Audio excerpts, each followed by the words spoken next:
mantie jarama Oloo TV en kine makare ma indien chino mar Kuku mar Wach mikelo ni kine ka kinde kod an Oloo Mbaka. Odiochieng' ma kawuono wadwa twak e wechego eko mag telo kaachiel kod dongruok moloyo mag eko mag rowere kaachiel kod wechego eko mag siasa. Nafas mane kata thuolo mane ma rowere nitiere godo e yore mag loch kaachiel kod weche mag siasa. Nitiere ka e studio kod jal ma bende pod en rawera, ubiro nyiso nyinge kaeto ubiro dhi nyime kod twak machalo kama endi e Oloo TV. Arwaki e studio. Erokamano. Moso ganda mondo iwachnegi nyingi. Amoso jopiny no imore uru. An iluonga ni Kevin Ngare, an wuod Kasipul. West Kasipul ward, Oloo Mbaka County. That mane an Mr. Jeff. Erokamano nya Kevin, arwaki e studio kaendi kendo wadwa go mbaka achiel kachiel e wechego eko mag telo kaachiel kod loch motenore kod weche mag dongruok. Nyisane kaka Kevin ma bende wuok e county ma Homa Bay, adwa chako kod kanyo. Nyisani to Homa Bay County ma bende wuok e ma odiochieng' ma kawuono chopo kaendi, Homa Bay County dhi nade ka irango loch mar Homa Bay County as a whole? Yes, an kaka rawera ma wuok Homa Bay, chunya chwer ahinya. Chunya chwer kabisa. Kejo Homa Bay County, sani endi wantie Kanan. Homa Bay County doko Sipira na wir doko Misiri. Kama ne wasawuok. Homa Bay County nyoro kaendi neno gibiro Kisumu kaendi, nominated and elected MCS igore Kisumu kaendi ne wach pesa gilaro pesa. Mano gima rach ahinya, mano gima kuro Homa Bay. Kwa ng'iyo Professor Nyang' ma Kisumu kaendi, Kisumu gerore ahinya. Kisumu sagerore ahinya, ndere ni gero Kisumu kaendi, stima medore bedo Kisumu kaendi, airport ma Kisumu sani ler serious nikech nyong'o. Kisumu was ranked the cleanest town in Kenya because of Professor Nyang'. If you go again to Makueni County. Makueni County kanyo wan gi Professor Kivutha Kibwana. Tich tire kanyo ahinya. Company ng'eny kanyo company mar maembe nitiere kanyo, company mang'eny ahinya. Then kwadok Homa Bay County kidhi korwa Manyang'iela, iyudo tich ariyo makadek kanyo mawito keto wuondowa godo notima ng'awa nolosonwa. Wuondo ndakelonwa pi nyaka sani pok waneno pi gi wang'wa. Then yo mawuok Kindu nyaka Ugis otame tieko. Koro wan kaka youth. An kaka youth ma pod tin, odani Mr. Sipri na wete kaka inyalo case to ger na Homa Bay. Iko wuondwa ochamo pesa mang'eny moloyo motiyo godo. Mana pacha Jeff. Erokamano ahinya. Sawa, Ngare, koro donje telo kaachiel kod wechego eko mag siasa. Nyiso ni to un kaka rowere, ang'omiyo samoro e kinde ka kinde udonge chien e weche mag siasa, kata nyiso ni un jotelo makiny. Koso ang'omiyo ku participate actively e siasa?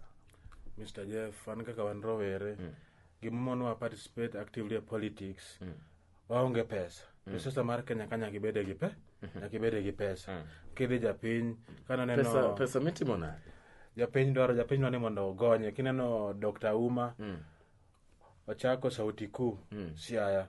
To kane wuodwa miluongo ni Obama ne biro, to Dr. Uma dhi e Citizen to wacho ni okodwar gonya e Luo. Mano was a very good thing. Jaluo kaka wan Jaluo onego wabede gi business matindo manyalo konyowa kaka wan youths. Wabede gi business matindo manyalo konyowa kaka wan youths. Businesses gi nyalo miwa pesa modonjo ga ng'awa, modonjo ga siasa. Sama idonjo siasa, ok nyalo donjo siasa no nyaka idhi register. You must be a member of the party.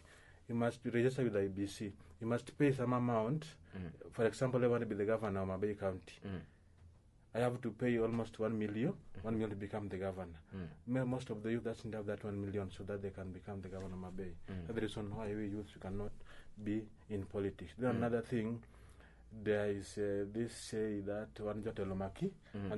Mano sigana ma jodongo osebedo gono ma wuondo wagodo. The youth tema Kenya kaendi, adwaro ng'iso un jotelo masani, ok un jotelo maki.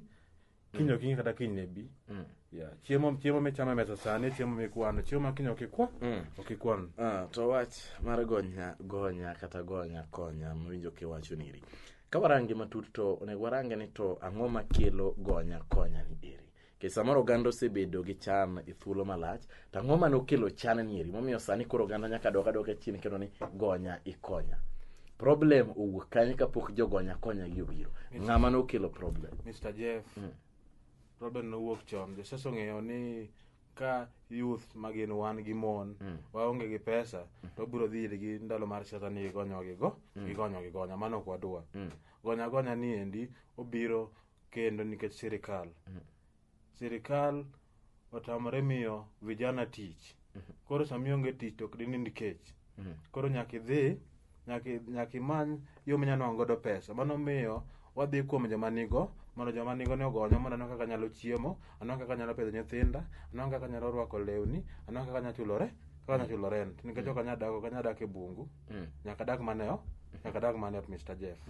Yeah. Then gonya king'iyo gonya josiasa tiyo kode mondo mi gidonje telo. Sama sagonyo youth chande kiny ka piny ru kosedonje telo to gima dwaro timo ang'owa odwani mondo oduok pesa ne te koro chama pesa mang'eny molo monego tigo. Koro akwero jo youth gonya ok ber. Wadhi uru wako gokinyi wadhi wati mondo nongiro moro godho manyalo cham. Tich en tich. Kata rembo pikipiki to en tich. Kata puro to en tich.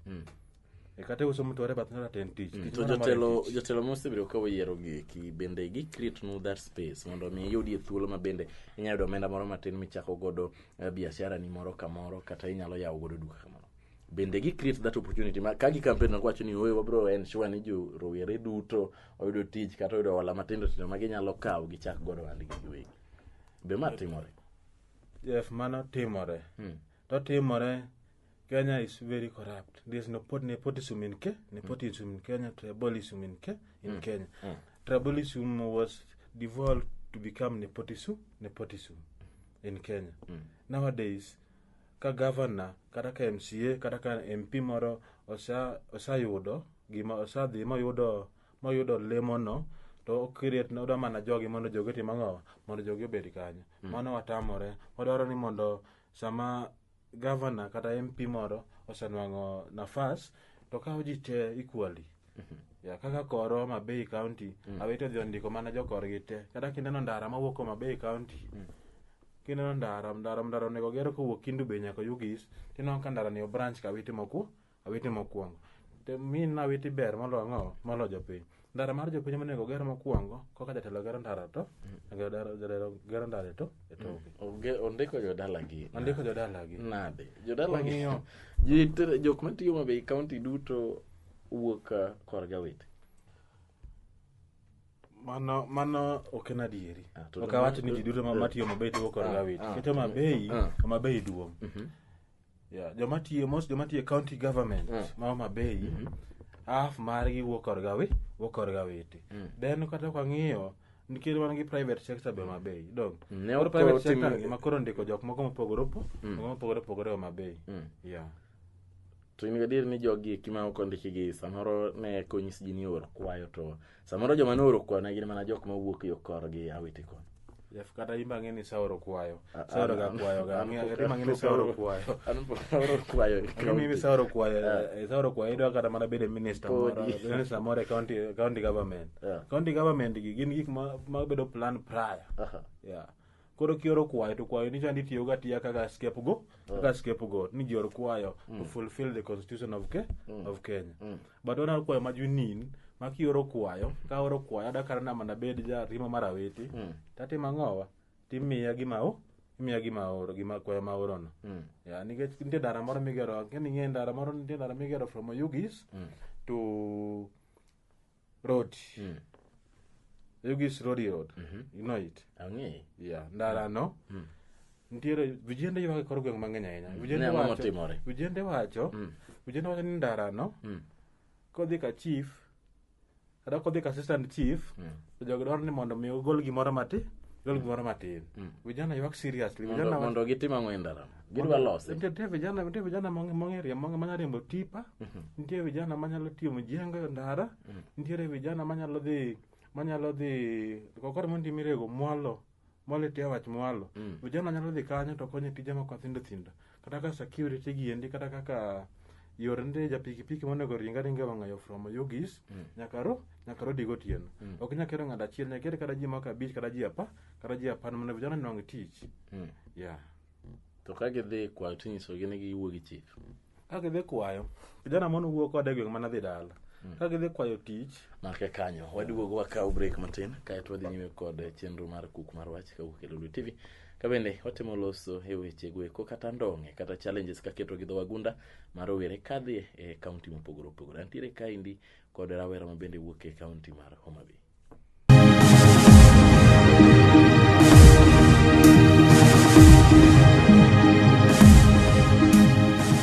Kamoro moro maintie jera mar Oloo TV wachako duogo e thuolo mar ariyo kaendi maendi en chenro mar Kuku mar Wach kuma bende walose weche mopogore opogore mag dongruok wachiwo thuolo ne oganda duto kowuok e rowere jotelo kaachiel kod oganda mopogore opogore mondo mone kaka wanyalo dongore kaka oganda mawuok e Luo Nyanza. Achako arwaki e studio.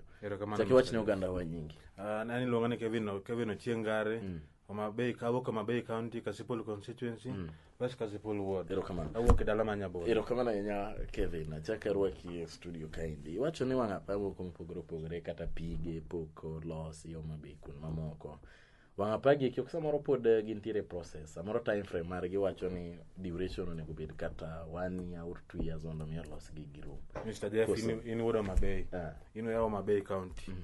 Isanene project moro ma Mr. Witi kata Homa Bay County government to madhi mbele kopogore gi yo ma sirikal mar uro gero kowuok Yugis nyaka Roti. Ok ni asemeno in miwuok e dala sani koro inyisa ne report miwuok godo makawuono ok manyoro kata manyocha. Anang'isi the report from the ground. Report mowuok e ground manyisi ka sawuotho kane andala nadhi ndhi aringa dhi nyaka. Onge gimoro amora achach mosetimore Homa Bay. Onge gima osetimore Homa Bay. Homa Bay corruption kende mosetimore.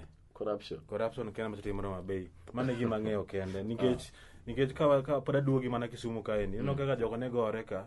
Ne gigore Kisumu kaeni mondo gitim ang'o? Mondo pog nigi 500,000 moro monego migi. Nano mane MCS biro kaendi. The elected one. Nominated. Nodhi opone nominated one. Koro gidhi gichamo pesa nominated nokie. Ma mon nogo wik Kisumu kae. Mano be ni winjo adieri. Nano na winjo. To wach mane gigolo ne opogore gi mano. Ngini sami sagori adong. Gigori adong giwado kidhi e court. To kibi wacho ang'o? Ok kibi wacho gimomiyo ni gori. The real thing momiyo ni gori. Inyalo dodge kamae gomiyo ni gori. But we as the people of Homa Bay wang'eyo gima notimore. Wang'e gima timore wanyalo golo the real report. Vijana ma Homa Bay are really suffering. To jotelo mane wayiero Homa Bay duto ne kwayiero mana gavana kende. Inyalo wacho ni to lemo mopogore opogore wantiere kod MP, wantiere kod women rep, wantiere kod MCS. Ok dang' wacha duto ni telo mar Homa Bay en mana gavana kende. Jotelo mamoko gik mamoko bende oyiero mondo tim oversight machalo MCS moyiero. Gin bende girango weche gi ma giwacho ni oyo Homa Bay kaendi ta achiel ariyo adek ok dhi maber onego bed ni waketo penjo matek. Bende gitimo ma koso gin bende gin in the class. Dala kamidake. Gimoro kodhi marach to wuon iming'i, wuon baba uwe manyaka ing'i. Nikech baba uwe mawacho nokelo shida gi the community. Ok biwacho ni nyithindo. Nikech sama cham pesa che government mar Awiti. Sama pesa serumo te government mar Awiti. Koro onge pesa ma MCS biro nwang'o mondo gigero godo wards. Mr. Jeff. Then kadok Homa Bay County, one got very nice lady called Honorable Gladys Wanga. Maja mano miyo manyasi kabisa. Kidhi Homa Bay town, ogero ne mine kula mar rech machini gi Homa Bay town. Butna. Miyo no tiyo seriously.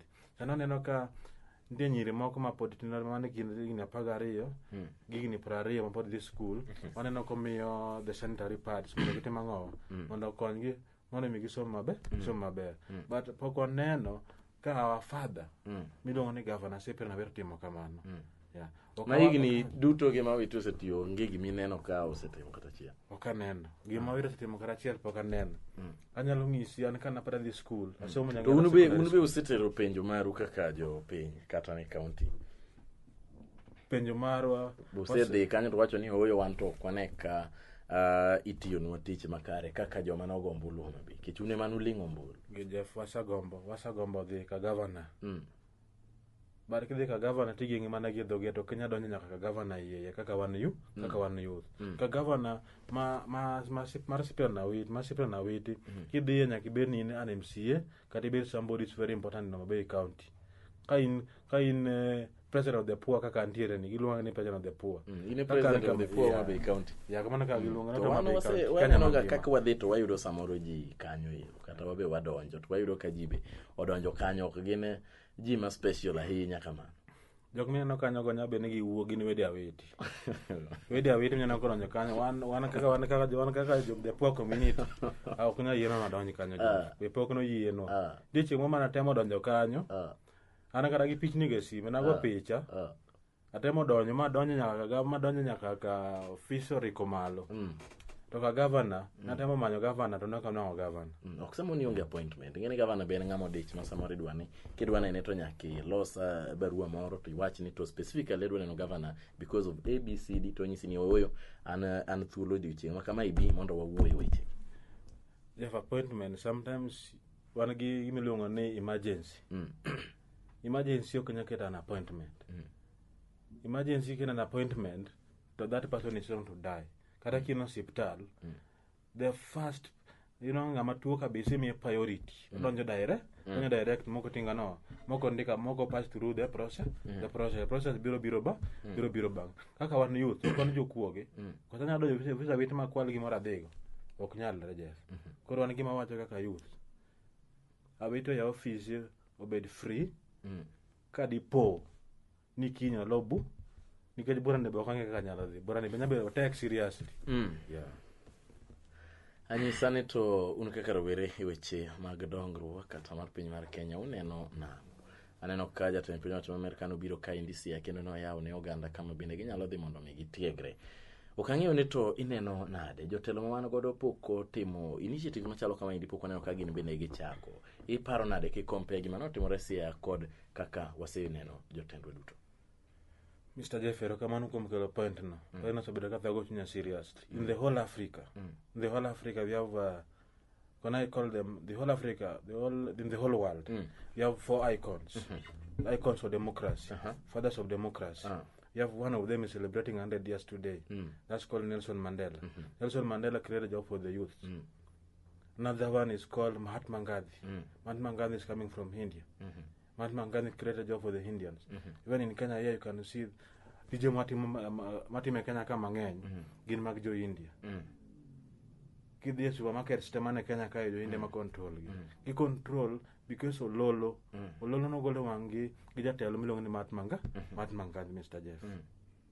Then kwa dia number dek miluongo no wuoda mano biro e Kenya ka ni miluongo no Obama. Obama en wuoyi maber ahinya. Pok aneno wuoyi machal kode in the whole world. Wuoyi mabiro manyanyake kano biro e Kenya kae Kenya ng'e ni an president. Then wan gi the last one miluongo ni Right Honorable Amolo Odinga. That man Raila Amolo Odinga osakonyo Kenya maduong' ahinya. Ji mang'eny nyalo ni handshake manotimo was a problem. But handshake koro miyo vijana sani wadok ang'o wadak gi kwe. Jeff Anantie Nairobi mana Right Honorable Amolo Odinga wuok America. Nairobi ne rach ahinya. Ma ji nogore Nairobi seriously. Koro wan gima wadwaro kaka vijana, gimisawacho kaka vijana, wadwaro ni our leaders. Let them go there and then they create for us the spaces. Then another thing. Now Honorable Boseley, yesterday I was with her. The Boseley have proposed. Madwani ogolo oko kom mar joma mine. Not ogolo oko. Boseley propose ni mondo that post ogolo oko, then 3 posts to be preserved for the women. It may be in the constituency, in the ward, or in the national level. Yeah. Then Kaber acquire Honorable Babu Wino, some other young MP like Honorable Sakaja, and many others. So that they go to the parliament, and then they also propose a bill that youth should also be given a post like a woman. Because we are also vulnerable in the community, the women are also vulnerable. Magwe gik ma udwane mondo mi otimre. Wachna ne ka iwuoyo weche mag mibadhi, wacho ni ne the president of the poor. Weche mag mibadhi nyalo wacho ni sani ikedo kod sirikal maduong'. Un kaka rowere wach ni iri ujiwe lwedo koso uneno na. To bende ikedo kode kaka idware. Waonge lwedo wan kaka vijende wan toki. Fight corruption. Ng'ato kik buogi. nyoro noneno ka the tycoons, the cartels, negidhi Milimani Court, Low Court, magi nego stima. Stima olalo, kwanyalo wacho ni gine mane ginege mondo kiko dhi nyime. Ngene ka media kawanti to kwuoto wacho weche ma wan gi adieri mar gi nitie. Oganda nyalo paro, nyalo speculate ni gine mane ginege nikech gine do to mano ok gima adieri mwanyalo wacho kaindi. Koro miyo wadhi nyime kamano to kwa wacho ni gine mane gine kanyo no ne ginego ta mondo kik bura winji. Koro dhi nyime kwa were gi wach ta mano lali court. After wachano nyakwa wuoyi, wachano to lal to ok wanyalo in the history of Milimani Low Court, Nairobi. Onge stima mora matimo ng'o. Moselal. How comes stima lala sama cartels man Kenya pa it's fine Bob wach ni mano no setemre nyisa ni to un kaka rowere uno kang mane mokawe neno ni oked kod mibadhi e piny mar Kenya. Wano kang ma wakawo neno ni mibadhi rume Kenya kaendi. Wadwaro first all the cartels uro make sure ni cartels gite otweko to twegi kende twegi mara kata higni 40 magi make sure ni joge lokore ang'o kitwegi kalure gi gima chik wacho nitiere chik wacho ni offense ma kama en itwegi higni 5 higni 7 ok dwa wacho ni atama yo to twi 40 years mano de koro wabiro bedo dictators. Not dictator. Better you become a dictator, but you make a country to be very strict. Kajo Tanzania yuak sani ni jatendgi tiyo maber to otemo tiyo ga goko ahi. Yeah, for you to succeed sometimes, even in your house, you have to more konya kikete excess power mati. Excess power mati. Loch mar dictatorship. No, lot no kagombi. En loch mar tanya maki wacho tangeni ng'eyo gima. Yeah, ange gima. An gima wacho, okawach ni loch mar dictatorship, but awacho ni ngata ma is corrupt. Ngara is corrupt. No, not only 40 years. That person should be even given more than 40 years, even 100 years. Ngani endi onego dhi dala gigigete. Then the manya dala kon ne watino mera gini nwango kanyo left side audit. Masani wuod jalango pingoni. Onego wuod jalango pinge. Gingene gino joma nie trouble. Okwaluoro wacho Jeff. Okwaluoro wacho. Obiro wacho gimana matimore Kenya kae. Yeah. Erokamano. Thuolo orumonwa. Wach ni mogik ne rowere in terms of development ka achiel kod weche mag somo ka sani nyithindo wango sikunde. Wach na mogik dakika achiel kende. Sami wango school, ti wango community. Ki wango school, ti yudo kuong manok birumo. Kuong mabiro bedo nyaka chie. Nitiere buk moro manasoma Jeff High School, mane iluongo ni how was the set book called? The set book was had a topic called Mbiu la Mauti. Yeah. That was a story between the Hutu and the Tutsi of the Rwanda. Kora ng'iso nyithindo, please kiku wango school, kad wango school, tidhi mbele, soma tek, somo ne makelo gimoro amora. Sani endi wan ka gi Mr. Jeff, nikech somo, kwa somo, wango school, dikoro kwan ka endi. Koro ye, kwa gimondo gi somo matek. Somuro matek nyithindo, then eti, kwa doge tich. Vijana, wabugu ruoko mondo wati matek. Kik wachako winjo wach moro madhi e TV moro macho ni gonya kata konya kode. Wadwaro ni mondo wabo ka in ja pikipiki, go pikipiki, ka in ja tedi, ka in daktari, thiedhi, ka in engineer, gedi. Ka in journalist ka intiere ni. Erokamano ahinya Ngare kuom chopo e studio. Ageno ni oganda winji koro rowere wacho ni in miluongo ni the president of the poor. Ang'eyo ni iluongori koso giluongi. Iluonga, ji ong'eyo kamano. Giluongi. In the president of the poor. Ane matel ne poor in the all Kenya. Erokamano. Nyakwacha kwara kendo riti masane. Ma endi Oloo TV chenro mar Kuku mar Wach. Erokamano Mr. Jeff.